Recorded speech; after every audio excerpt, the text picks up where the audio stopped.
to the Free Kick Podcast. My name is Todd. And unfortunately, the Philadelphia Union lose to Inter Miami by a score of 2-1 down in Fort Lauderdale. And last night I got to be a part of AAT Sports across the pitch with José Nuñez and Jillian Almany and Kyle Almany from the one team we agree on, as Mike Barrera was away sick. And so got to host that show a little bit last night, and looking at myself on the camera, which feels so weird. I'm not as red as I was last night, and maybe tonight's guest can confirm that or not, because it's none other than José Nuñez. Jose, how are you? And this is super weird asking you. I mean, I don't look as red, right? You do not look as red as you did yesterday. Yesterday, you had it was pretty obvious you had like the raccoon eyes from your sunglasses, your Oakleys. Today, you look better. I don't know if it was a mixture of exhaustion plus sun, but maybe 2.5 hours up in the air, elevated in a pressurized cabin, maybe settled your face a little bit. Who knows? But glad to be here. Thank you for helping host yesterday. I mentioned it. I was waiting for the editors of MLSsoccer.com to let me know what the story was. And once I got it, I just had to go run with it so it can be done. And I appreciate you sort of taking over while I was listening to Javier Mascherano, which is, for those that are not aware, the man speaks English, but chooses not to talk in English during most of his press conferences. So it was sort of a hearing him in Spanish on one ear and then sort of keeping an eye on you and Jillian, who also thank you so much for jumping on in the right ear in English. So it was just a lot going on. So I really appreciate it. Yeah, man. And I think you're right. I was probably a little bit exhausted. Walked 14.1 miles yesterday on the beach in 8 hours, and not straight 8 hours. You know, I'd stop here and there to get something to eat and everything, to sit down and everything. But yeah, it was nice being in the Fort Lauderdale area over the weekend, Friday through, well, really full day Saturday, and then fly back Sunday. And man, I'm super exhausted. And we had talked last night after the show. I was like, I'll let you know if I'm going to do the podcast. And I'm like, I am just so tired. And I'm so thankful about, I'm going to Denver in the end of May. And I'm like, I'm so glad I changed my flight back around 2-3 o'clock. I'm like, I don't know why I always schedule my flights first thing in the morning, going down. Why, that makes sense because you want to get to the destination. But then coming back, it's like, why do I do this? Getting up at like 4 o'clock in the morning. Yeah, it sucks. So yeah, super excited to go out to Denver, but a great trip in Fort Lauderdale. I'll talk about that a little bit later for this show. Kyle says, let's go O's. And kind of hoping, let's go O's. Kyle Adley-Rutschman, kind of wishing, Jose, that you would have wore a Phillies jersey. The Phillies, do they play tomorrow? I'm sure people in the comments can comment. They sure do, and I will be at the stadium for the opener. I'm going to see my very, very, very good friend, Oscar Budahen, ahead of the game and spend some time with him and just get to hang out with him for a bit before he goes. And I can't believe I'm so friendly with the Spanish voice of the Philadelphia Phillies. So excited to be there. My first one ever, despite being at the Phillies at this point, probably, if I was counting, like close to 3 digits in terms of games. So really excited to be there for my very first ever home opener. Eric says, me too, Jose. Maybe I'll run into you. Wow. I mean, I was on Battered Herons on Thursday, I think it was, and their comment section were like trashing Chris and Solana and myself for talking opening day baseball. And it's like, who doesn't love baseball? I know people in this comment section love baseball. It's why I'm wearing this home opener for the Orioles tomorrow. And you guys, the Phillies played down in Nationals Park against the Nationals, 4-game series, 3-game series, something like that. And now, it's cool that you guys open up tomorrow at Citizens Bank and the Orioles open up in Camden Yards.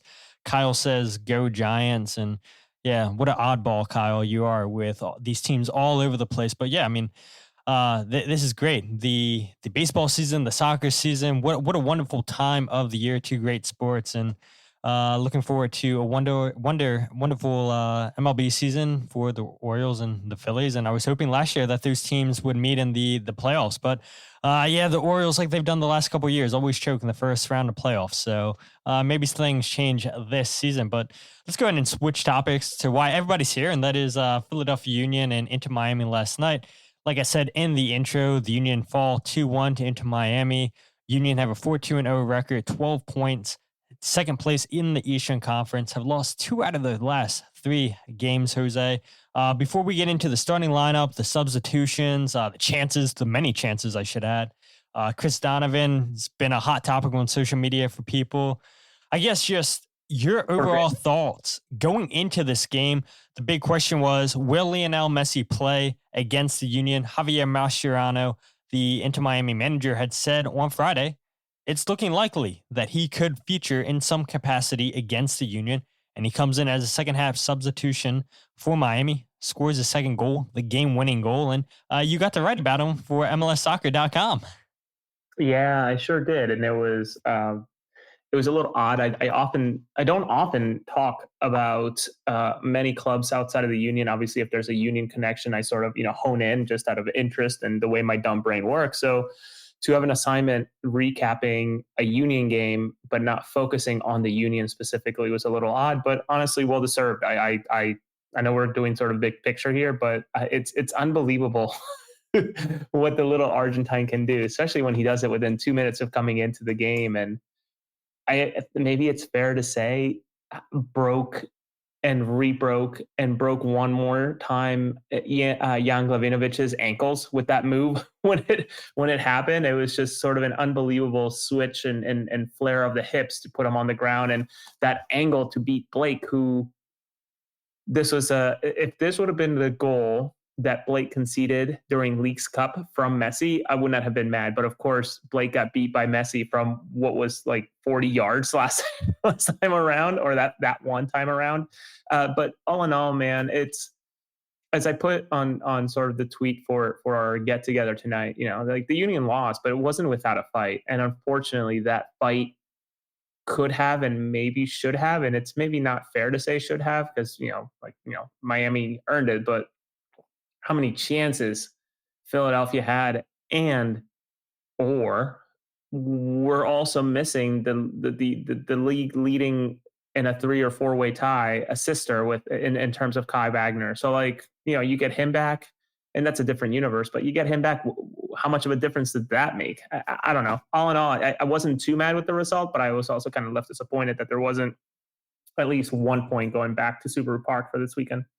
Yeah, it does feel like there was a point up for grabs for the Union in that game. I know Bradley Carnell said maybe we could have had 3 points in this game, but I do think a point would have been well earned, well deserved for the Union against Miami with the amount of chances that they created. And this is on me and everything. I changed topics, and all these comments are coming in about baseball. John says it was $100 for parking at the Nationals game. That's insane. Well, Todd, remember how much we paid for DC United? It was for one vehicle, it was $50 or whatever it was, $60. I can't remember. 60. Me, you, and Skylar Hoffner split $20 each. Yeah, and you were like, "We're never doing this again." Yeah. And then we found a cheaper parking garage. I think Jillian did, and we paid like $20 for like 6 hours, 7 hours or something. $100. What a ripoff. And Dan says, I'm clearly in an alternate universe. Mandy says, and sometimes you get soccer in a baseball field, which is so funny because Jose and I are going to a baseball stadium in 2 weeks to watch soccer. Hoagie says, go Expos. Dan says, long live Expos.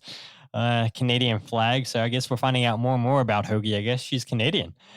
Canadian dating a Brit, or engaged to a Brit. Congratulations, yeah. Hoagie. 300 and however many days or however long. So let us know when your wedding is. And I just want to let you know, Hoagie, I am an ordained minister. I've done 4 weddings. You can be the 5th. Let me know. Yeah, let José Nuñez do. A man of many talents. Jillian says, Dan, remember Kyle and I are the one team we agree on. Kyle is so weird with teams. Exactly. Michael here gets us back on track and says, body language alone, Messi was ready to play, sitting on the sidelines. And yeah, I thought it was weird last night. I mean, when Robert Taylor scores the goal, they pan straight to Messi and so many cameras. I mean, I guess that's to be expected that the camera's always going to be on Messi. And I'm not surprised that MLS had asked you to write about Messi. I mean, look, he had that injury, a abductor injury strain, if I'm not mistaken, against Atlanta United 2 weeks ago. Misses out with the Argentina national team, doesn't play in their World Cup qualifiers. and then comes off the bench against the Union. And of course, Messi does Messi things, as you had written for your little tweet on Twitter. And I think that's 5 goals now for Messi in all competitions against the Union. Somebody go ahead and double check against me. I know that's 3 in MLS play, but didn't he score 2 against Union in Leagues Cup?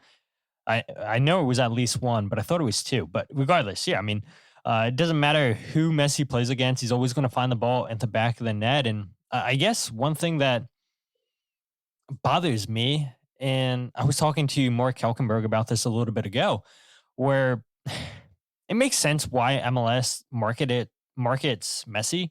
And then I would say number 2 is Cavan Sullivan.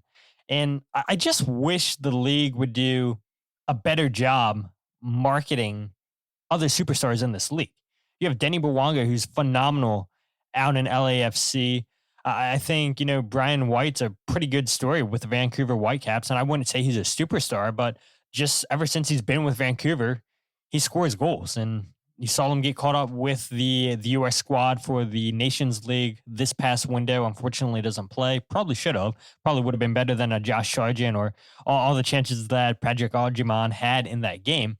But my point is, there's so many players in this league where I think, MLS could take a break or two and not really focus on Messi all the time or Cavan Sullivan, because that's the one thing that I understand when I do guest appearances on other shows. People in the comment sections always ask me, Cavan, Cavan, Cavan. And I understand. I mean, he's a marketing ploy, but there's just so many more players than Cavan Sullivan on the Philadelphia Union. And Cavan doesn't even play for the Union. He plays more with Union 2 than he is with the first team. And maybe that changes someday. But all in all, I just think that there's a lot more players that could be focused on than just those 2 guys. I mean, look, into Miami alone, Robert Taylor, a Union killer, scores a goal. Fafa Picault had a chance to score in this game in the 5th minute. His shot goes off of the post.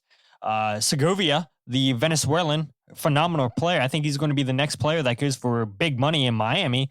But all in all, like I said, there's more players in MLS than just Lionel Messi and Cavan Sullivan. And this isn't a shot at your employers, Jose. I'm not taking a shot at you because I know you write for the league, and you have had the opportunity. I think 2 weeks ago you wrote about Chicago Fire, and they're doing something phenomenal under Greg Berhalter. So I mean, you and I know it. People in this comment section know that there's more than just 2 players in this league. No, absolutely. And to my part-time employer's defense, is that we have the directive of pitching ideas, sharing ideas to the editors. More often than not, the editors sort of try to collate everything that we're putting together. But we're not gonna. If it would have been a 0-0 game between Miami and the Union, we frankly probably would not have written a story. But the fact that it was, the way that he came in and completely, I don't know. I feel like the game sort of tilted in a way once he came in terms of A, his goal, but B, that the way that he stole, what's it, Gazdag that he stole the ball from, and then like the sequence that led to Fafa basically almost breaking his leg against Andre Blake. Yeah. All that to say that it was, it was, thank you. It was Indy. It was exciting. And that's what led to the story. But I also know that some of our peers in the Philadelphia beat writing squad, or corp, whatever you want to call it, also have editors who are also seeking the stories, because the reality is that, and whether you think it's unfortunate or not, it gets clicks, right? Like I'm thinking of, holy smokes, the SEO, the search engine optimization that the Inquirer's getting for asking about Cavan Sullivan and putting Messi within the same article, maybe 5. I haven't read it, but I'm guessing that both have at least a mention. Messi at least probably 5 times, and Cavan Sullivan probably at least 3 times. I would go ahead and think. So I get it in terms of the financials, but I also think that, MLS does a good job of like, yeah, Jose, go ahead and write about those 3 players, two like the Chicago game, 2 players that score their first goals ever. And if you want to talk about Hugo Kuipers, by all means mention him, but you don't have to, because there's other stories. But if you want to highlight him, by all means do it. So like, yeah, I can see how it can get boring, and I know we make an effort to be different, but know that the league is also sort of trying to find the nice in between, because there are financial realities to it all. And that's kind of what Mandy says here. She says, I do think maybe there are some partnerships and brand deals that require X amount of Messi shots per game or something. And yeah, you're absolutely right. I mean, all the eyes, MLS is never going to release the amount of people that sign up for MLS season pass. If they do, I'd be shocked. But you got to imagine that number has went skyrocketed ever since Lionel Messi has joined this league. And a big reason why people are watching this league is to watch Messi. The league knows it. The people covering this league knows it. The fans know it. I mean, Messi brings all the attention. And I think the one argument, and we can go ahead and switch topics here, that fans want to see MLS do. And you've seen other national reporters report on this too, saying that they want MLS to really capitalize on this situation with Messi being in this league. You have the World Cup coming in 2026. Do people feel like MLS has done enough changing rules, elevating their game to the next level? To be determined. I do think we've seen a lot of young, promising talent coming into this league. But I do think, and I think you would agree, Jose, not to speak for you, but the U22 rule, we both love that. I think some of the roster rules could be elevated a little bit higher just to get more and more talented players into the league. And for me, I think the U22 deal, when MLS switched to either going 2 DPs for U22s or 3 DPs, 3 U22s, I think that's a great rule change. But I've always said, there should be a league minimum team should be required to spend. And when you have your CF Montreals, who had just fired their coach, and I probably should have put that in the news topic because I do have a lot of complaints about Courtois getting fired. I don't think that he should have lost his job in Montreal. That's a terrible squad, takes them to the playoffs last season, but they're not spending a lot of money. I think they have one DP on the roster, and he's not even playing. Verconi, I think it is actually. Verconi from New England. He's not playing in Montreal, and yeah, it's a terrible fan base there. Vancouver is not spending a ton of money. We know the Union don't spend a lot of money. So, I mean, there probably should be a minimum that teams are required to spend like in the NFL there is. But regardless, we're probably getting off of too much of a tangent right here. But all in all, just to say that there's talented players in this league. I understand why MLS covers Cavan Sullivan, covers Messi, because a lot of people in this league turn in just for those players. But at the end of the day, maybe we should do a better job, us covering fans in this chat, lifting up promising players. Ty Baribo had a nice story written about him by Charles Boehm. Is that his last name? Boehm? Charlie Boehm. Boom. Charlie Boehm, that is. Thank you. Really nice piece about Ty Baribo on MLS, a national featured piece. Sage Hurley obviously did an interview with Ty Baribo a couple weeks ago on The Dupe. And so there are good stories. Just maybe you got to dig a little bit deeper to pull those stories up. But let's go ahead and talk about, unless you have anything to add, Jose. I don't want to cut you off. No, you're good. I mean, I think it makes sense. I guess the term would be the having MLS have a basement in terms of spending, right? A basement and a ceiling, the way that they do. Just don't know what that figure is, and don't know that owners would also agree to it, right? If you need I would think that over 50% of them would be well in the clear of this number, probably closer to like 70%, but 30% that I don't know. It's I don't want to say a dangerous line. It's easy for us to talk about it because and suggest it because it's not our money, our wallets. But it's also sort of detrimental to the product in a way, right? When you see, again, like the dichotomy between the approaches, not saying that one's right or one's wrong or one's better than the other, et cetera, but like Lionel Messi subs in for Miami, Chris Donovan subs in for the Philadelphia Union. Kind of like the 2022 MLS Cup, right? Gareth Bale goes in for LAFC. Chris Donovan comes on. Yeah, Chris Donovan comes on for Philadelphia. So, yeah, neither here nor there, man. We can move on to the game and talk a little bit more about this actually pretty exciting match when you take a step back and look at it. Yeah, I do want to, but John has a great comment here. He says, the real perfect storm is the 2020 CBA up, USL starting D1 and World Cup over, salary cap with floor ceiling, and just keep the 3 DPs. Yeah, I've totally forgot about that. The CBA being up, and God forbid we go into a lockout with the players. But I mean, it is interesting times ahead for MLS and the Players Association. Jose, I think maybe you're looking this up. Correction, it is, and I knew this, 2028? but I want to double check. 2028. Okay, It's not that's what I thought too. 2027, So yeah. 2028. Yeah, so I mean, look, that deal is coming up, and those negotiations can get a little bit dicey. Baseball's CBA is coming up, I believe, after this season, and a lot of talk, seeing national writers talk about, yeah, there's a real possibility because of what the Dodgers are doing that teams could be getting locked out. The season could be put on hold because of the Dodgers making a superstar team out there. But regardless, yeah, I mean, that's a good point there by John, talking about, just how the World Cup's over and America's went 100% in on the World Cup, trying to make this the biggest event ever. You have the CBA coming up in a few years, USL going pro rel. Yeah, I mean, there's there's a lot of good, pressure on MLS, I would say. And yeah, hopefully that makes the league better and soccer in this country as a whole better. But like you said, Jose, let's go ahead and talk about this game, starting off with the starting 11. So you saw Jacob Glesnes obviously keep his starting spot, with Jan Glavinovic also starting back-to-back games after he scored the game-winning goal the previous week against St. Louis City. We see Frankie Westfield start at left back because Kai Wagner, it was reported, or released, I should say, by the MLS communications department that Kai Wagner was listed questionable with an abdominal injury. And then Ty Barubo and Mikael Uhre both started up front. It's the fifth time that those two have started up top together. And I guess I'll start with the center back pairing, Jose, with Glesnes and Glavinovic. Surprised by that? Me personally, I'm not. Surprised that Jacob Glesnes kept his spot. I wasn't surprised that Glavinovic started this game just because he had a good game against St. Louis City the previous week.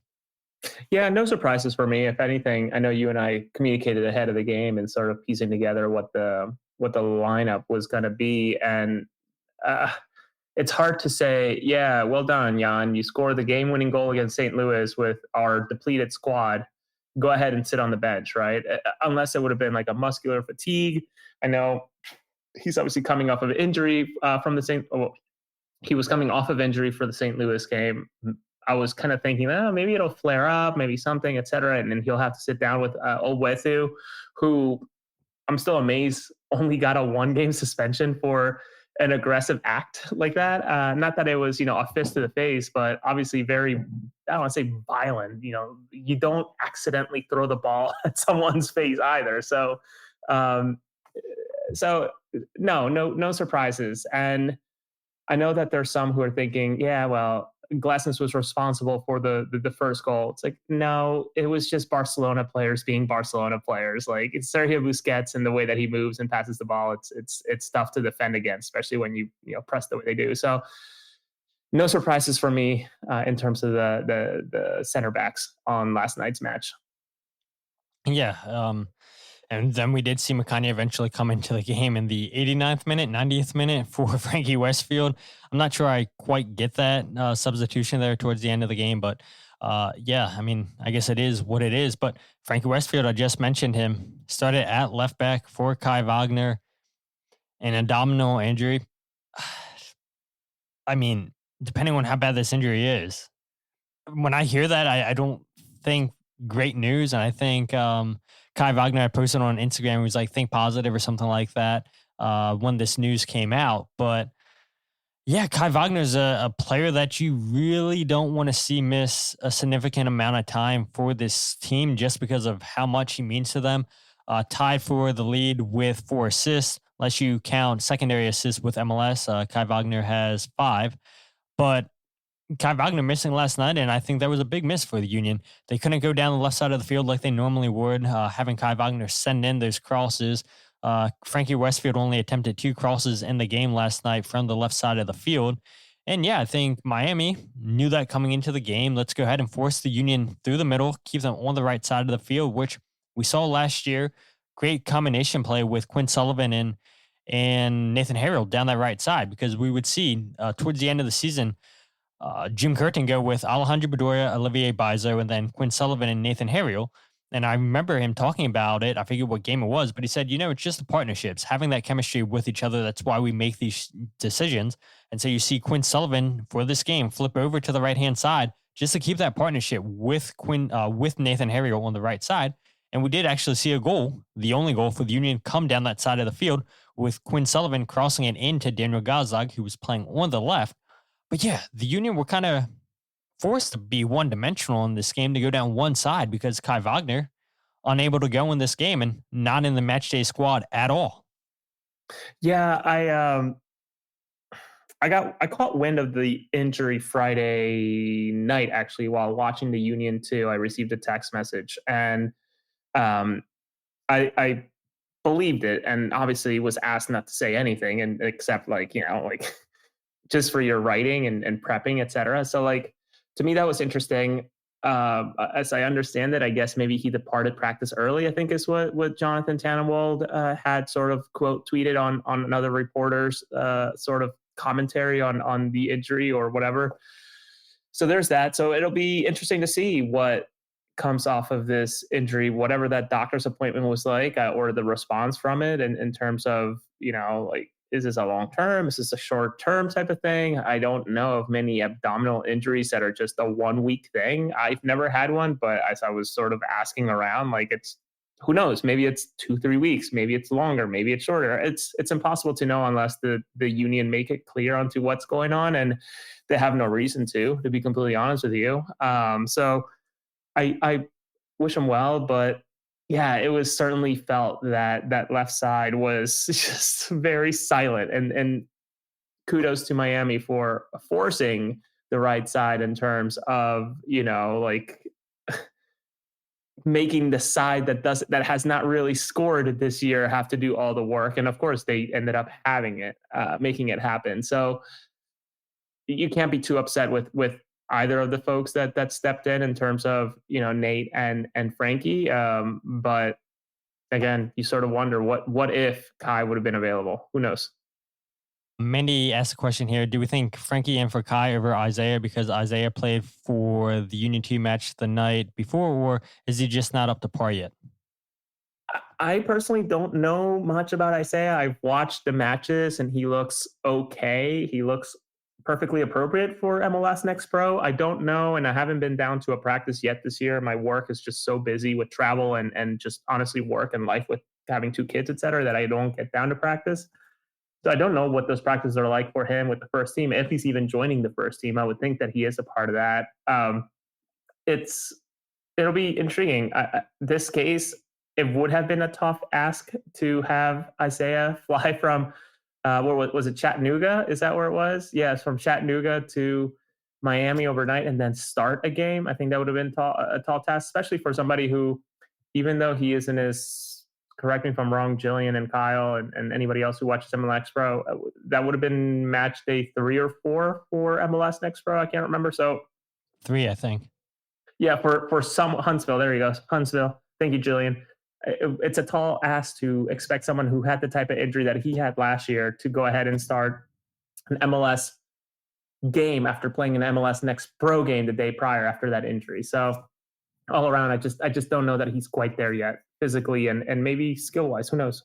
Yeah, and the only thing I would add is we saw Frankie play every single game, if I'm not mistaken, last year for Union 2 as a left back. Isaiah Lafleur coming off of that ACL injury, and just seeing that Frankie has the experience already playing MLS minutes, playing as a right back and everything. But you know that Coach Carnell has trust in Frankie, and so I think that plays a factor into it. Even though he's not a natural left-footed player, I thought he held his own. I think he did enough last night. I mean, attacking wise, yeah, not great. Just because he's no Kai Wagner going for it. But defensively, I thought he held his own. I think he won 3 out of 4 tackles. I'm not looking at the stats for right now, but yeah, all in all, I don't think there was anything that really stood out to me that caused me to be too concerned with Frankie's play last night. But then the big one for me is Ty Barrero and Mikel Uhre up front. I thought that this is a game that Bruno Damiani honestly should have started. A comment here from Dan says, truly needed to be Barrero and Damiani up top. No 2 ways about it. And yeah, we see Damiani start last game because of Ty Barrero away for international duty and doesn't even play for Israel during international duty. So he's coming in fresh, even though, it's long travel and whatnot. Comes in, I believe Bradley Carnell said the middle of the week, but he is fresh. leading MLS in goals with 6. And so, of course, Baribo was going to go into the starting 11. You look at the stats for Mikel Ua against Inter Miami, had 2 goals against them, had a goal last year, 59 seconds into the game. Yes, I know it was an error by Miami, but I do think that this is a game that Bruno Damiani should have started, and I think that's what a lot of Union fans would have thought as well. Yeah, in terms of Baribo, I made the mistake myself, so I want to correct myself and also lend a hand to you. Baribo did feature 26, 27 minutes against, was it Estonia? I only know that because there's a comedian on Kill Tony that's the Estonian assassin is what they call him. So, he featured 26 minutes, which is still not very much for someone who's doing such an incredible job over the past year and a half. So I still don't get what the strategy behind that for the national team, but they're far smarter people than me in terms of tactical and what Baribo looks like against the Israeli his counterparts. But there is an argument to be made about Damiani going ahead and let's just start making paving the way for him to start getting that starting role, right? And talking with another MLS pundit, whose voice you've heard on streams before, by the way, this person made the argument of it sort of feels like it has to be either Damiani or Ua with Baribo. And I asked him, why is that? And he really couldn't honestly come up with a reason. It just sort of feels like that's what's expected. But when you think about it, like I've always pictured, and this is not a huge hit whatsoever at Mikel, but he's a north-south runner. He doesn't really give you much east-west when you think about the field and the way that he moves.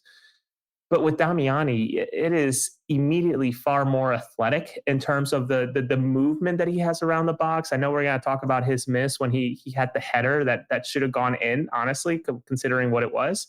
But that comes from super smart movement around the box, size, but also being able to, and that goes along with movement, but being able to shift around in the box versus Mikel being such a north and south type of runner who this is the one moment that's burnt into my brain from this game. It's Ua had that one chance where he went to just hit it with his right foot and completely scuffed it and it continued to go across the box. And I'm thinking there was literally no one in front of him, but I think at that point it was a story, or maybe it was Drake Callender. I don't remember, but there was nobody but the keeper in front of him. And I'm thinking to myself, this is the moment where it should have been. And of course, I had more chances afterwards. So yeah, I'm intrigued. Is this Orlando game on Saturday the Baribo Damiani bow, and this is where we go from here? I don't know, but yeah, there's an argument to be made that there should be a switch. Yeah, I mean, it is interesting though. You hear Bradley Carnell say it pretty much every week. I feel like he says, come Monday, it's a clean slate. No guarantees. We start fresh. And that's when you start to earn your spot in practice. And, I respect that. But at the end of the day, right, you've got to come up with your best 11. And I know you want to, keep these guys motivated and everything in practice, making them believe they have a chance to get into the starting lineup. But look, we're going to week 7. And you've got to start figuring out what your best lineup is. And yes, I think we saw 4 games into the season, Bradley Carnell played the same lineup. And I think part of that was because the Union were getting wins. They were getting results. But, Bruno Damiani, he was brought in to be the guy. He scores his debut goal against Cincinnati coming off the bench. Had chances against St. Louis City. If it wasn't for good goalkeeping by Ben Lut, Damiani would have had goals. This game, he had 2 chances and unfortunate not to convert one of those chances. But the one thing I like about him, and maybe the same thing can be about Mikel Ua and Chris Donovan, is they all get themselves in good positions. They all find the ball, and they may not be converting their chances, but that is what you want to see with your strikers. Finding space, connecting well with your teammates. And that is what you get with all 3 of those strikers. And the ball may not be going in the back of the net for them right now, but they're getting in good positions. And we'll talk about those missed chances here for a bit. Right here, Michael says, I'm ready to see a Baribo Damiani start. And he says, curious why Lukic was subbed off. We'll get to that here in a second, Michael. I'll start that. John says, Uwer kept his head down and never looks up as he shoots the ball right at the goalkeeper. When he gets hot, he looks up. It's a good awareness there by John. It's a good thing to pick up where it's a flick one by Dániel Gazdag in the first half. Ball falls perfectly to Mikel Uwer, hits it just outside the box with the left foot. First time shot right at the goalkeeper. And I saw some people say, why didn't he square that ball to Ty Baribo to his right? Why didn't he take a touch and get closer to the net? And yeah, just hits that ball straight at the goalkeeper. And Good question. no, it is what it is. What question right here? No. I'm saying that you can raise the question, or you can ask the question. It's like, yeah, it's a good question why he didn't do that. Holy smokes. Yeah, exactly. Exactly. But the game happens so fast, and it's so easy for us to, go back and watch game film and everything, slow things down. And it's like, wow, how didn't you see this? Or this was so obvious. And, you got to remember those cameras are at such a high angle and everything. When these guys are field level, everything looks a little bit different. So to give the players a little bit of an out, everything's not what we see at a higher vantage point with the cameras or in the press box or the fans in the stands. Eric says here, got to remember Bueno scored off the bench first game. Dude has talent. Absolutely. Michael says he believes that they were rattled by Messi, obviously.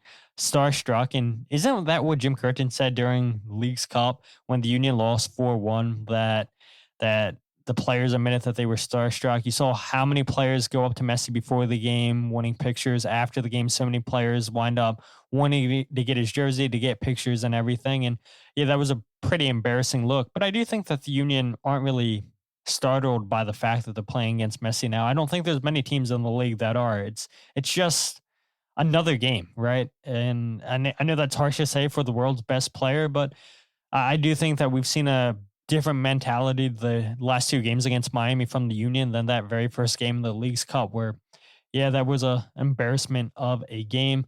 But let's go ahead and move on to what Michael kind of talked about, and that was the substitutions, which was Indiana Vassilev won at halftime for Jovan Lukic. Bruno Damiani came on for Mikel Uwer, Jesus Bueno, and Chris Donovan in for Danley John Jock and Ty Baribo, and then Aloethu Makanya for Frankie Westfield.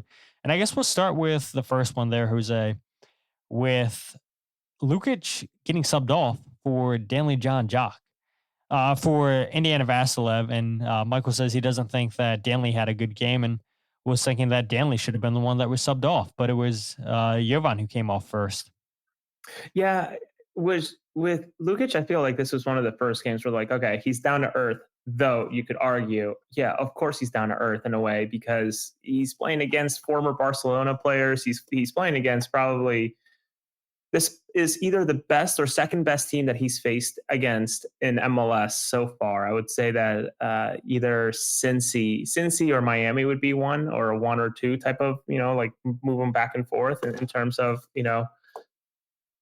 where they stand. But I felt like his passing was off. There were a lot of situations where he would do one very good action, offensive action or defensive, and then his passing was just off by a few inches or feet, honestly, or like it was behind somebody, or it was intercepted, or it was very conservative because he was trying to make up or maybe regain the confidence after a bad giveaway. So I could see why he was substituted, but when you look at the bench, it's kind of like, okay, well, there is depth there, but is this really the guy you want to take out? I need to maybe rewatch more. I didn't feel like Danley was terrible on the night. Could he have played better? I think everybody could have played better. But the only moment that sticks out in my brain is the play where Glesnes escorts Fafa Picault out of bounds and throws the ball at Danley. Danley has no idea that Fafa was still out of bounds, and then makes his way and steals it from Danley. So it was. I don't know. I personally probably would have kept Lukic, and he has given me no reason not to want him to finish or be very close to finishing. I think during, I forget which show, Todd, we were together on, and I think it was last night actually. this is the second time that he's been substituted so far in his history career. The last one was the 89th minute, so like barely a substitution. So I have no reason to think or immediately think that, yeah, he deserved to come off or it was needed. But I assume maybe it's also, and I don't know that Bradley Carnell will outright come out and say it, but you also got to think about his body, right? He's been playing a lot of minutes, and sure, he's not doing international ball right now. Maybe he'll earn that with Serbia, but this does wear on you on a weekly basis, plus practices, travel, etc. So I don't know. It is what it is. We'll wait to hear how he's holding up. So this is what Bradley Cornell had to say last night on the second half substitutions, because I think both of us need a break. So Bradley Cornell talking about those changes at half.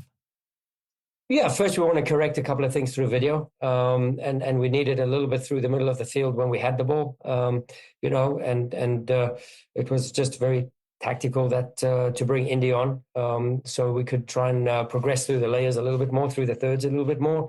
And I thought we started tightening the screw. I thought we started to get some more turnover. I thought we, with the changes we made at halftime, there was a little bit more directness in our, proactive press and a little bit more on the front foot and a little bit more brave. So we corrected that. And then, then it was time to bring Bruno and Dono on. And that was the way we got momentum back in the game. And, I don't know how many chances saved off the line and what have you. So I thought what we did we did much better in the second half. Yeah, and he's not wrong when you look at the stats. And I mean, it is probably a good segue for the next topic, but we're not going to go there yet. Where in the first half, the Union had 6 shots, and the second half, they had 13. And we'll talk about those numbers a little bit more deeply here in a bit. But I do agree that bringing on a Indiana Vassilev opened things up in the midfield a little bit more. I noticed he was playing a little bit wide on the left-hand side, and that gave the Union just a little bit more flexibility on that side of the field where you really didn't have that with a Frankie Westfield. And then obviously Bruno Damiani comes in and has a couple chances in this game, and you thought he would capitalize on one of them. And there was a span between the 60th minute and the 69th minute where Baribo had that free header. You had Nathan Herriel who had a header, and I don't even know what happens. He wins the ball and he clears it out. It's like, you're the one who's attacking it, and he sends it out for a goal kick. And then Damiani has a header where I thought he should have put that one on target. But yeah, I mean, I think Bradley Carnell, credit to him for noticing what was going wrong in the first half. You heard him a minute there. They changed it, and it did look like it actually played an effect with Union looking like the better team in the second half. Yeah, I don't know that I would blame the substitutions for anything decreasing or them being completely wrong per se, but you also have to wonder, oh, man, if all things remained equal, leaving Baribo in and leaving Lukic in, would Baribo have missed what Donovan missed, right? Like it's hard to tell, and that's obviously a dumb exercise to work through in reality, but it goes again to the Union have depth, but is it real depth or is it just inch deep depth that doesn't really get you too far? But it's, as Carnell mentioned, it's quite obvious that once the substitutions happen, more chances were coming. But you also have to wonder how much that dealt with. This is not and I could be speaking out my butt here, but this is not a very young. Almost called them Barcelona, Inter Miami team with all the players that they have, right? With a soon-to-be 38-year-old, a couple of other mid-30s to late 30 players. So the age of that team is not. I can't imagine that they're as young or nearly as young on average as Philadelphia. So was fatigue part of it? Probably, or was it just that the Union finally figured it out? Maybe. So yeah, I have no more to say about the substitutions. It is what it is, and just got to move on. Yeah, and I guess the thing that I would say is, Jordi Alba is definitely a fullback that's throughout his whole career has been a really good attacker. I would say a better attacker than defender, and so he's always going to push up. Busquets doesn't have the legs like he once had. Suarez doesn't have the legs. Messi doesn't have the legs, and so you go out and bring in a Fafa Pico, and I think we talked about this one across the pitch last night. You bring in a Segovia, you bring in a Robert Taylor.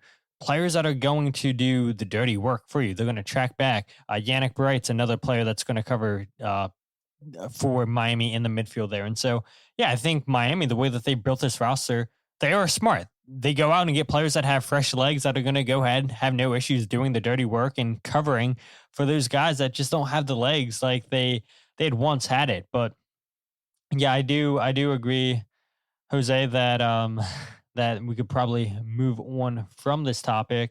And I didn't realize we were at 45 minutes. We spent a lot of time talking about these substitutions and the starting lineup, but it's good. It's good. That next topic is the Union having chances. So I talked about, the Union out shooting. My first second. Go on. For a second.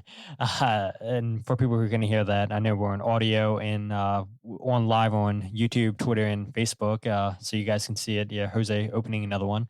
But yeah, I mean, the second half and just this game overall, the Union had more chances than Inter Miami in this game, comparing 19 shots for the Union to Inter Miami 7, 3 shots on target for Miami, 6 on target for the Union. Union created 6 big chances in this game, and they missed 5 of them.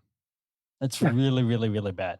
And if I'm not mistaken, you had put out a tweet sometime, or maybe you had said something in a press conference, and Jim Curtin sneakily mentioned us missing. It was a tweet that I'm remembering. It was a tweet you put out, the Union leading the league in most missed chances, big chances missed. and Jim Curtin specifically mentions that during the press conference. It's like, you sneaky SOB. You're paying attention to what people say on social media. His burner must be. I mean, it must. I would pay so much money for even if it's like off the record, just completely just me and him, my brain and his brain only, like, to tell me just so many things that I want to know about the man, and sort of like, and one of them has to be which account's your burner, because I know you're probably out there liking, you're out there listening, reading, because that moment was one of those clear moments where, like, you totally read this nonsense. Or obviously the Union PR team maybe do a good job of like briefing him or showing him or whatever, and that's fair. But like, he's out there listening. He's probably watching this and looking at our dumb faces and thinking like, yeah, wow, these guys are idiots. I don't miss these idiots asking me questions in press conferences. All I can remember is Jim Curtin just going in on me about me complaining about Quinn Sullivan playing as a striker. Yeah, man. I don't know. It's I mean, totally night and day difference. Like, not a shot at Bradley Carnell at all, but it's like those two guys operate at a totally different level, where Jim Curtin would find himself going on just tangents during the press conferences. We're going on 20, 25 minutes with Jim Curtin just answering every single question, and sometimes not even answering the question, just speaking just to speak, just to give us a good soundbite. And Bradley Carnell's press conferences, they go for like 6-7 minutes. So it's just night and day difference. Miss Jim Curtin. Both of them, have their different personalities. Both of them have their different styles. But yeah, just popped up on my head right there. It's like, oh yeah, talking about big chances. You haven't put out a tweet about that, Jose, and Jim Curtin mentioned it without mentioning your name in the press conference.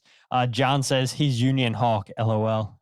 The other moment, and I know we're like completely deviating from talking about, like, the other moment that sort of like clicked in my head of like, this guy, or 2 moments, this guy really listens or reads to stuff that like us low level ground beat reporters cover, was when he's like, yeah, I'm sure you all have seen the clip of Danley getting injured in like international duty, like in such an obscure game that I can't imagine many people watch. I think I had clipped it.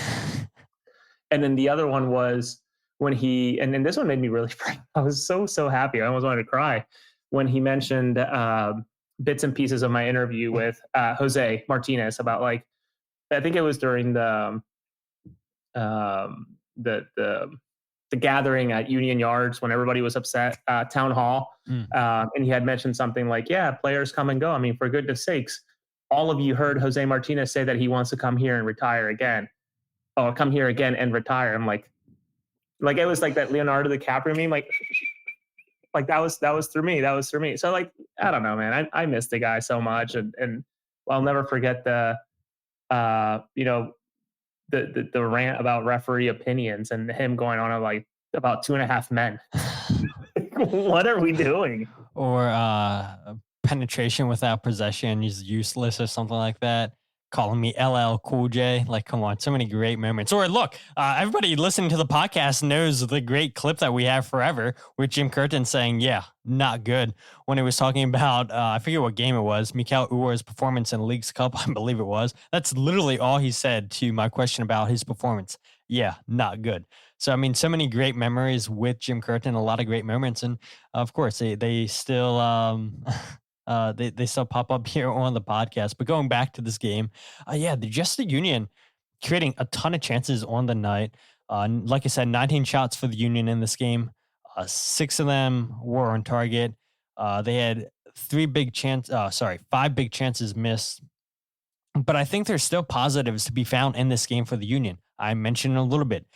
Players getting in the right position. The Union capitalized on Miami's mistake on the first goal, where you have Jordi Alba pushing a little bit high up. And so now that leaves 3 defenders in the back. Dániel Gazdag runs in between Fafa Pico and the left back, Ian Frey, who's a natural center back. And it's a great cross by Quinn Sullivan into the run of Dániel Gazdag, who has enough time to take a touch and then blast it past Usteri, the goalkeeper. And so, the Union had to pick their moments. They had to take advantage of these chances. And they actually had a chance too. You remember in the second half, Jose, where it's a quickly taken corner kick with Quinn Sullivan to Indiana Vasilev. And the moment that popped up in my mind was a few years ago in the Champions League between Liverpool and Barcelona, where it was a corner taken quickly, Trent Alexander-Arnold, and then Liverpool go on and obviously win at Anfield. They go on and win Champions League that year. And I'm like, oh my God, I wonder if these players are thinking about, here we go again. We don't defend a corner kick. Yeah, it's a little bit different team, but we get caught out with another quick corner kick. And yeah, that was unfortunate that Ty Baribo couldn't put that header on target. And, it is what it is. I think that would have made things interesting 2-1 with 30 minutes left to go in the game. Definitely would have gave the Union a lot more time than the 10 minutes they had with Dániel Gazdag scoring the 80th minute. But yeah, all in all, as much as it sucks watching the Union not capitalize, finish these chances, there were still positives, and a big part of that was players just getting in the right position. Yeah, and it was a lot of that, right? If there's anything positive to get out of this game, it's the Union still created without having Kai. It's just that they weren't maybe quite there yet, right? In terms of like pinpoint accuracy with missing Kai. But it makes you wonder, right? Like what it could have been. And that's the most, I don't know, like that's to me the most harmful thing out of this game. It's like, oh man, like Miami has another one on Philadelphia, right? And what that does to players' mentality and psyche of like, oh man, we just can't beat Miami, right? And that's probably something that's very, very serious, right? The reputation carries out. And sure, players will tell you that they turn the page and they move on to the next game. But in talking to as many players as I have in my very short time covering soccer, like just off the books, off the record, like a lot of the players are like, no, yeah, man, like we don't forget those things. It's tough. And like I experienced it playing ball, like high school and very, small amount I played in college. It's like, you think about these teams and it's just like, yeah, that team's always good. It's always such a tough game. And we lose to them, that they're just really, really good. And it's like, how good it would have been for this squad to not just beat Cincinnati early in the season, not just beat Orlando early in the season, but like the trifecta. And like, I'm not even asking for like Thanos's glove. Like, give me 3 of the Infinity Stones and put Miami in there. And like, I feel really good about that, but it just wasn't meant to be. And, like quick turnaround to now play Orlando again and maybe get the same Infinity Stone again. Like, I don't know. It's a tough thing to swallow. And what it, again, like I go back to like what it could have been.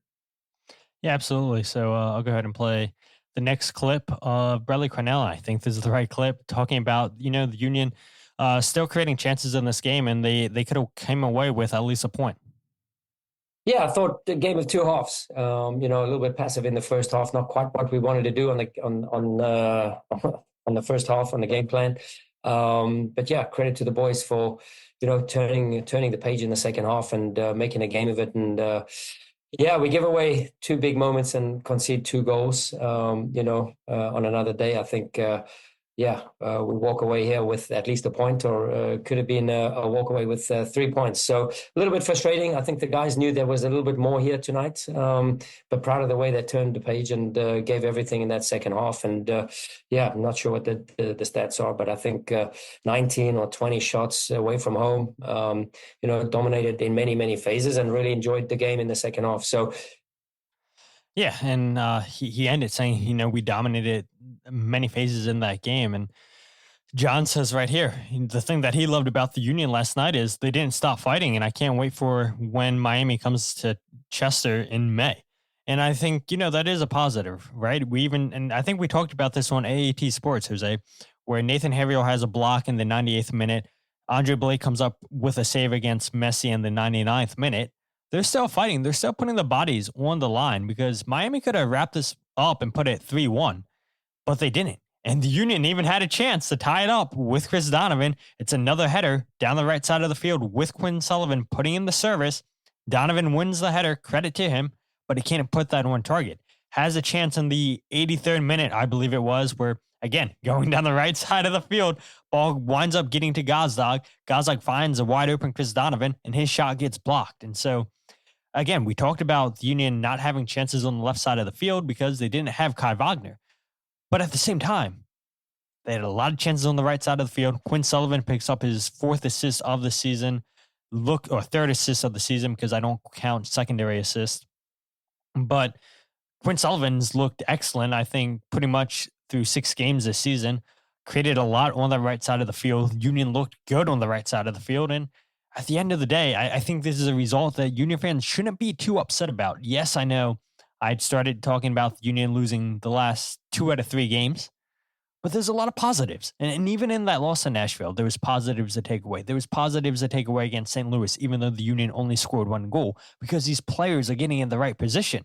And once these guys start finding the back of the net, and I wrote this in my match recap article, the Union are still in the top 10%. I think they're 7th overall in converting their shots on target into goals. 35% of the Union shots on target results in goals. That's really, really good. And I would be concerned if that number starts going down. But because this team's so good at getting themselves in good positionings, they're so good at finishing off those chances, I don't think it's time to panic and to be concerned yet. But that is something that Union fans should pay attention to. That's something I'm going to pay attention to going forward, seeing how many of these shots on target are the Union converting into goals. Because if you're just, shooting it straight at the goalkeeper, then, you're like, that's not a great chance, Mikel Uhre. You gotta pick a corner.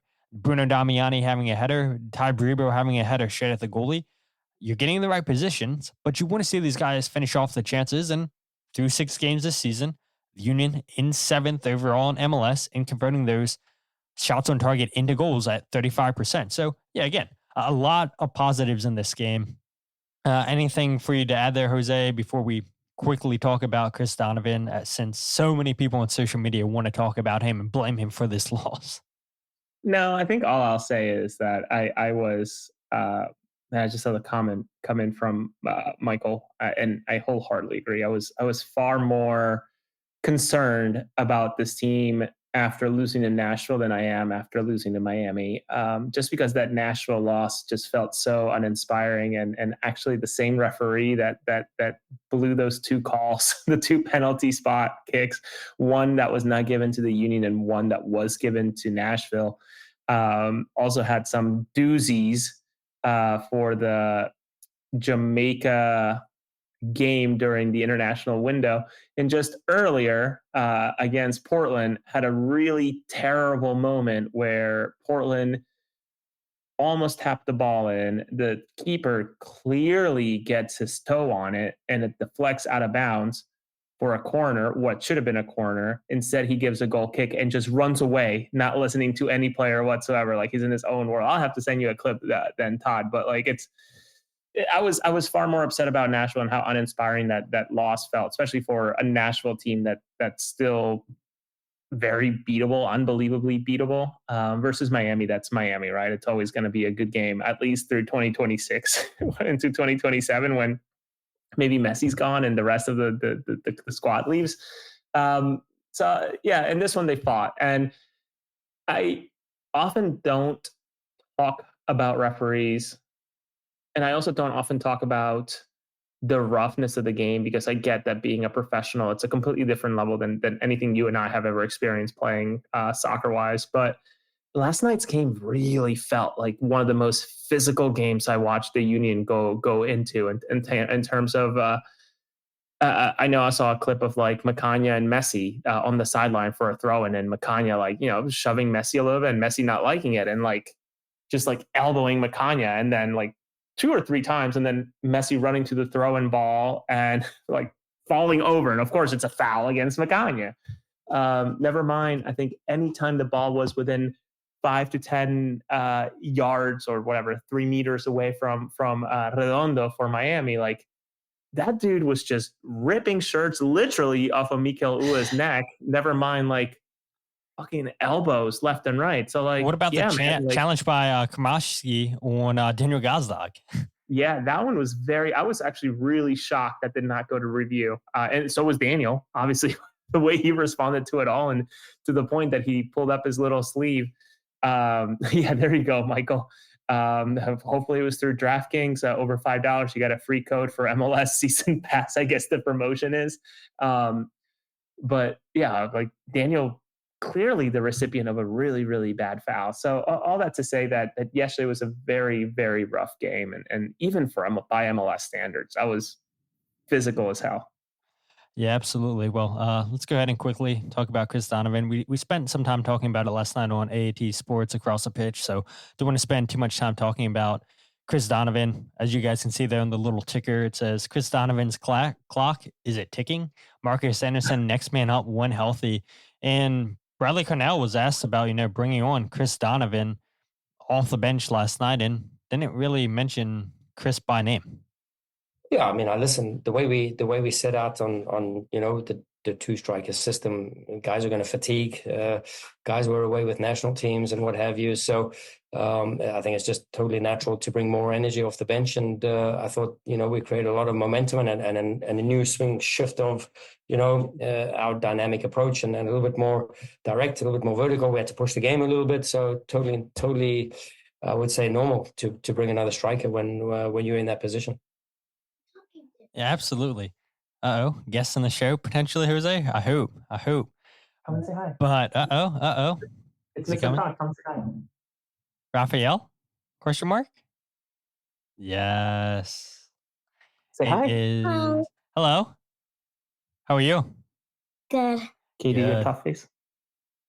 Are you a little shy? Don't want to know how many people are watching. You don't want to know how many people are watching. All right, I love you. Go to bed. I wonder how many people are watching. Tell them, Jose. 254. 254 people. You don't even know how to count that high. Go to bed. 244. Go. Sorry. Yeah, your dad's famous. That's why everybody's watching, because of your dad. Definitely not me. Go ahead. What were we saying? I'm sorry. No, the best part of the show, watching your son join. I appreciated that. But yeah, Chris Donovan, I think Bradley's right. You bring off a striker off the bench because you're chasing a goal, so it makes sense why you bring off Chris Donovan, and he's your only other striker at that point off the bench. You're not going to bring in a Alejandro Bedoya, I don't think, when you want a big body. You're not going to bring in a Cavan Sullivan, or your other substitution would have been an Olivier Bizo. So yeah, he makes the changes that he needs to with Indiana Vassila, Bruno Damiana, Jesus Bueno, and Chris Donovan. But my argument would be, once Marcus Anderson's healthy, he played with Union 2 against Huntsville. I do think that we potentially see Marcus Anderson start taking some of this game time away from Chris Donovan. Yes, he should be commended for getting in right positions, but there comes a point, right, when you have 6-7 chances and you're not putting the ball in the back of the net where, hey, look, we're going to go to somebody else. Yes, good job to you getting yourself in those positions, but you got to convert them.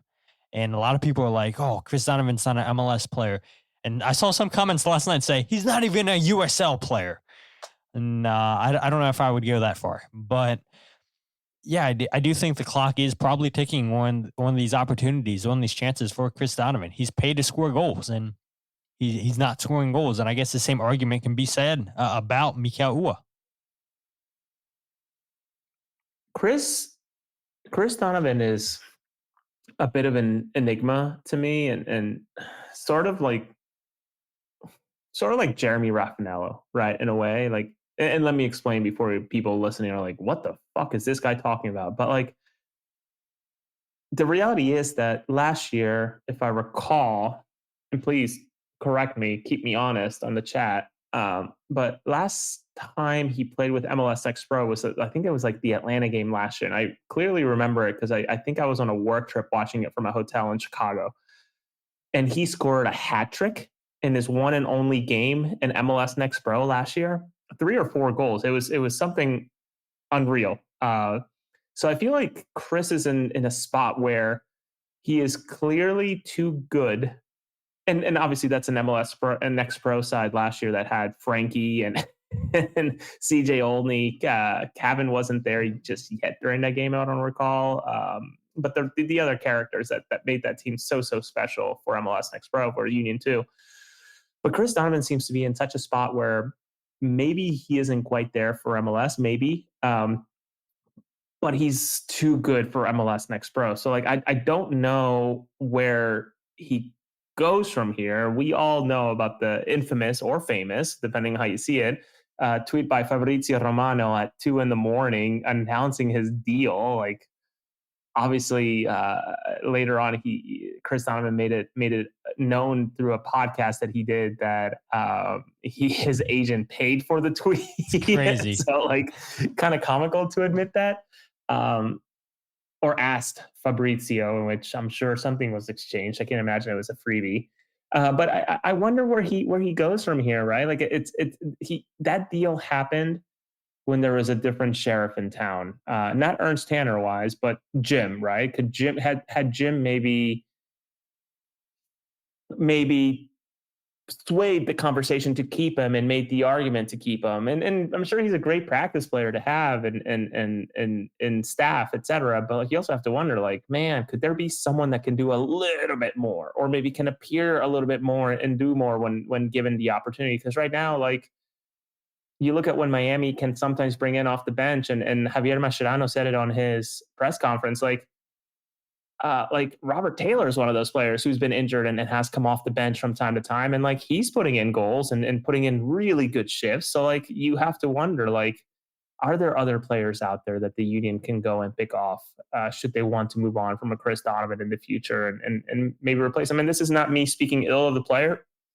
I know that there's many people who like him, one specifically that I can think of, and I know you know who I'm talking about. Yeah. Vince, not to say any names, but Vince. But like, I just wonder where he goes from here and maybe what the outlook, because you're right, Todd, like, incredibly on point with your comment of like, you know, you miss one, that's one thing. You miss 6 or 7 chances where maybe you have to hit the back of the net or at least put it on net in a better spot. If it's saved, great. If not, then like, whatever. You have to wonder, like, at what point does the leash become tighter and tighter and tighter until you have to make a decision? And is really Marcus Anderson the next man up? I don't know. We haven't seen him since he went into the doghouse from coughing up the ball against Cincinnati that led to the Lucho goal. So like, that ended up winning the game for Cincinnati. So I don't know. I know we've this fan base and even us as press are like a roller coaster, or like we give ourselves like whiplash. We're like, oh, we have depth when, you know, the team has depth when the Union play against St. Louis. But then we go into, you know, this game, or the Union go into this game, and we as press are like, oh man, like, that's inch deep. You know, the depth is not there. So like, maybe we as press need to be more centered. Yeah, maybe it's a fair point. But as we get ready to wrap this up, I can't leave not talking about my Fort Lauderdale trip. Ooh. And I can't leave talking about Blunder of the Week.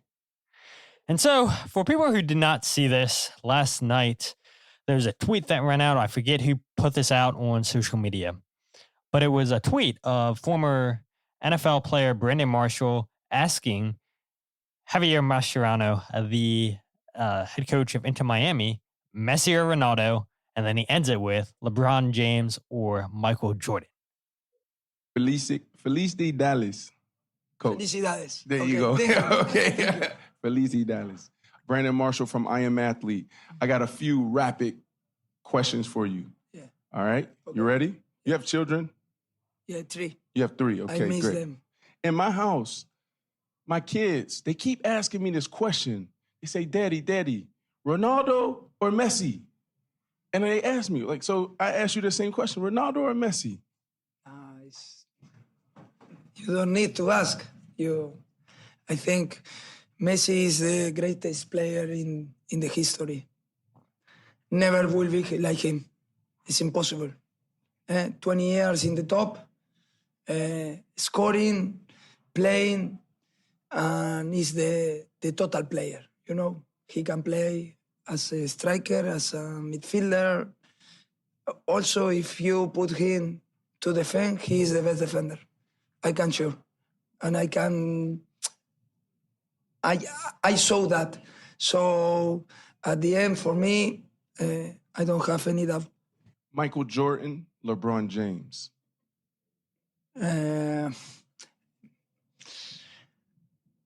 I don't like too much basket, so I will not be there. Perfect. Okay. Thank you. Thank you. Bye-bye. And then he just gets up and leaves. He's like, I'm out. What was that question? But to Javier's credit, he turns the Ronaldo Messi question into an actual pretty good soundbite right there. And you had put this, Jose, in your MLSsoccer.com article, which I guess credit to Brandon Marshall for getting that response out of Javier Mascherano. But number one, what I would say is, would you expect anything less from Mascherano, who played on the national team with Messi, played at Barcelona with Messi, is his coach? They're both Argentine. Like, of course, all Argentines stick up for Lionel Messi. Like, what were you expecting with that question? And then you bring kids into it. I'm not quite sure what that has to do with anything. I don't know if, talking about, my kids asked me this. Does that draw, you're hoping that it draws a good response from Mascherano? I'm not quite sure. That was an interesting press conference. And I'm so glad, Jose, that you had brought it to my attention. And then I eventually saw the tweet on social media. And I got to be smart how I want to approach this, right? What I would say is I did indeed go down to Fort Lauderdale to cover this game. A lot of my trips that I arrange are for me to check out a new city, a new place, but a lot of that has to do with soccer. Going to a game and covering the Philadelphia Union. I do not care about speaking to Javier Mascherano. I do not care about talking to any of the Inter Miami players. But to deny away teams' press credentials, and shout out to the Philadelphia Union, because it seems like every single week there's so many press from the away teams there. They seem not to have an issue approving away team media. All these other stadiums, Chicago, DC United, New York Red Bulls, Colorado Rapids, Seattle. I can say Seattle for you, right? I've never had issues with anybody else in this league, but Inter Miami. And I get that, okay, star power, you have Messi there. A lot of people, whether it be locally or nationally, are applying because they want to see Messi. But my issue is, it sucks getting denied press credentials, but my issue is no communication whatsoever. How many calls, how many texts, how many emails does it take to get a response back explaining why you were denied? And if they would have laid out a reasoning, I would have been totally fine. But it's not even just me who try to reach to them for a comment. I know Kyle and Jillian went down trying to get press credentials for this match, covering for the one team we agree on. They never get a response back. Somebody else reaches out to get a response back, and no communication. And again, I get it. They probably deal with so many emails a day from people asking questions. Can we talk to Messi? Can we talk to Messi? Can we talk to Suarez? I get it. But when you're a team of 4 PR staff and not a single person replies back to a phone call to an email, that's really, really unprofessional. And then, no offense to Brandon Marshall, you have somebody like this coming in. I get it, a former NFL player coming in and asking Messi or Ronaldo, LeBron James or Michael Jordan. And you approve somebody like that for press credentials who probably doesn't give a shit about soccer, if I'm being honest. And I know he does his own podcast and everything. I am athlete. I get it. I'm not going to question, is he a journalist? Is he not?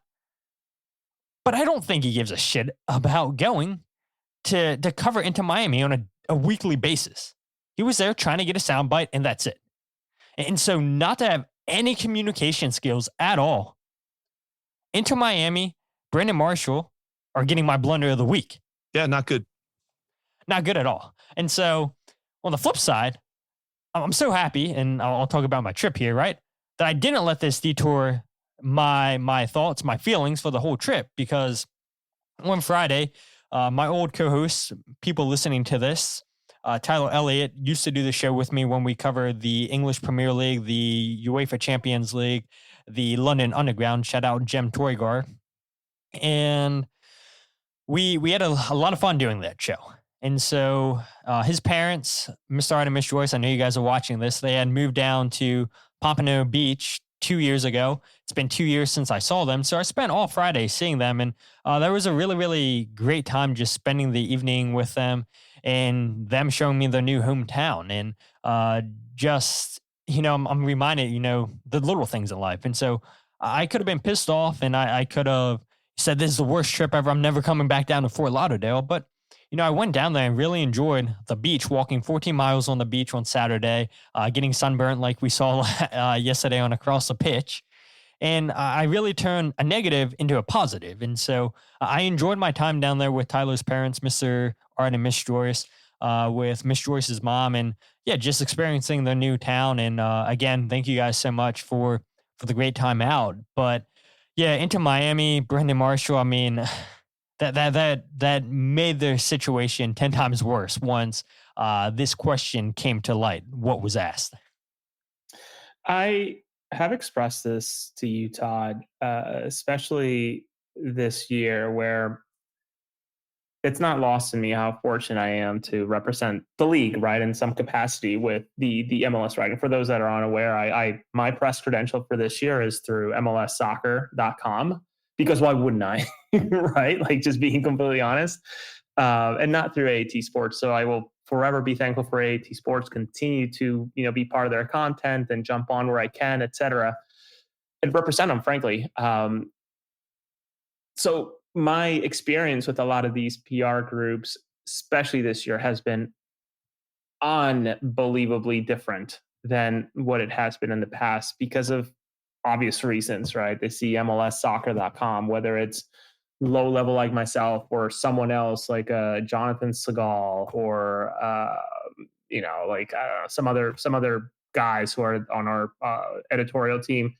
They see us and they're like, okay, yeah, we gotta get them in, right? They might write a story about us, like, they represent the league in a way, and I'm forever thankful for that. And I know I've worked hard, I've earned it, whatever. But like, I remember when last night when I went through that press conference and I'm sitting there, I'm just like, really this?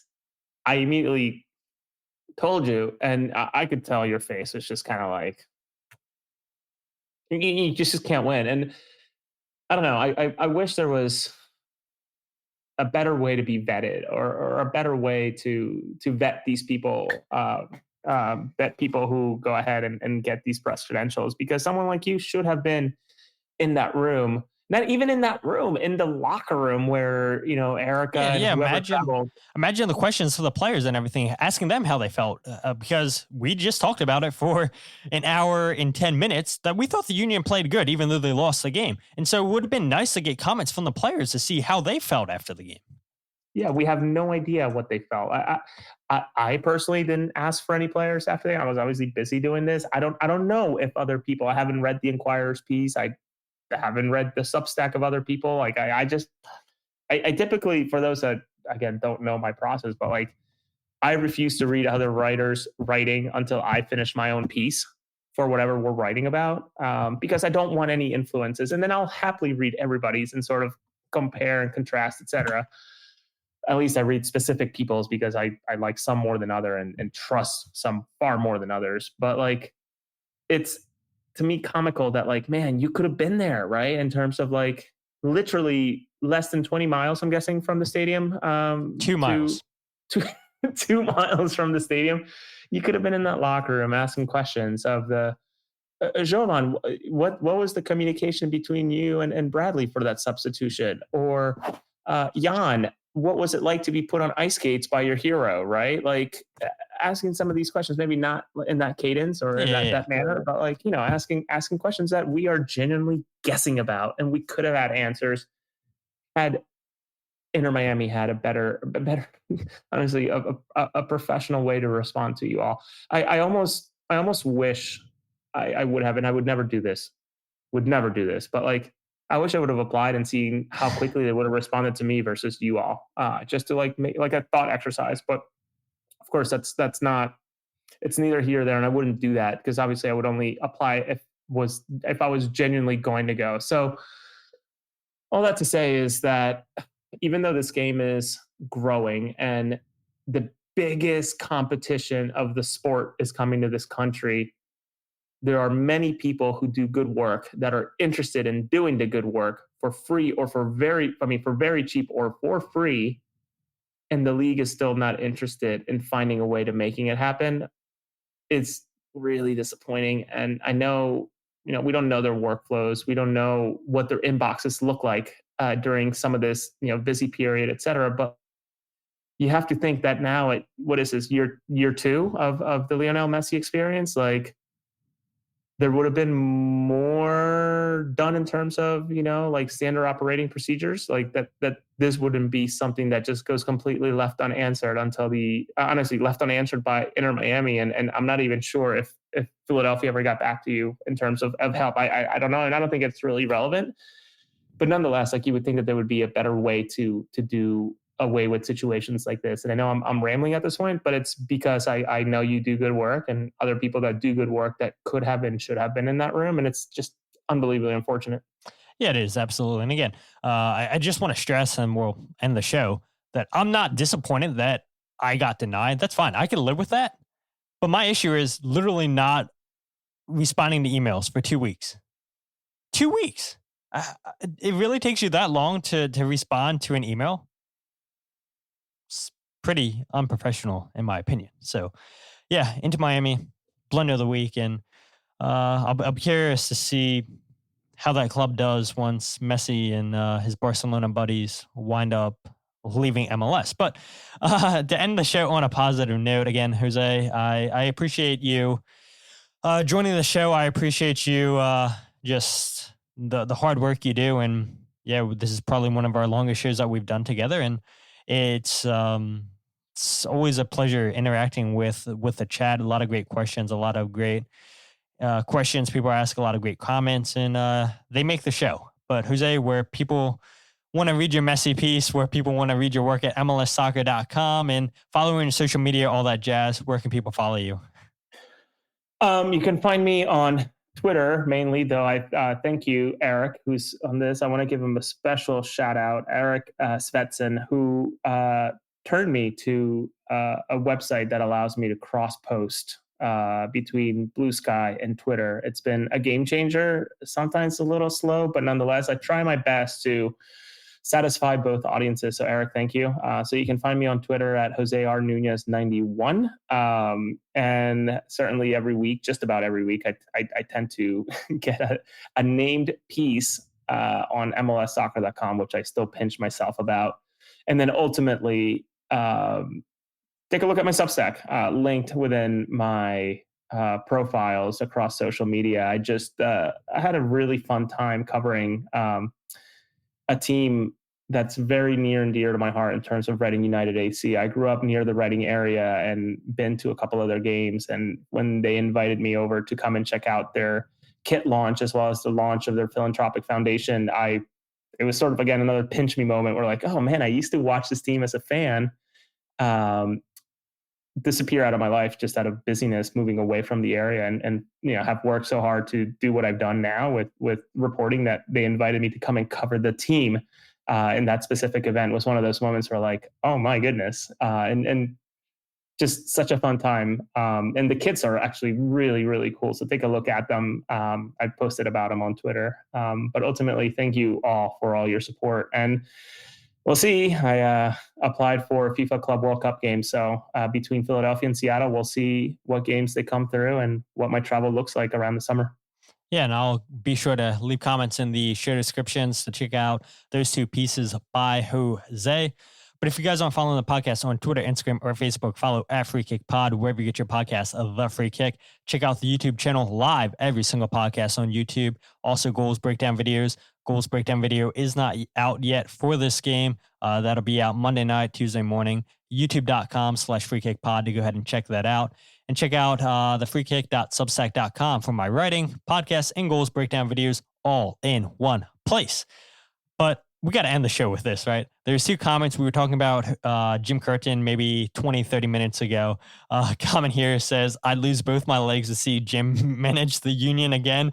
Man, that's crazy. So maybe Jim Curtin's going to spare you and say, yeah, I'm not coming back so you don't lose your legs. Another comment here says, bro, I miss Jim's press conferences so bad. Listen to almost everyone. Messaged him recently and told him so. And I think, everybody here, Jose and I talked about it. We miss Jim Curtin, so personable. And we talked about opening day at the beginning of the show. It would not surprise me if Jim Curtin winds up going to opening day tomorrow. And maybe some of you guys run into him. But with that said, my name is Todd, and this is the Free Kick Podcast.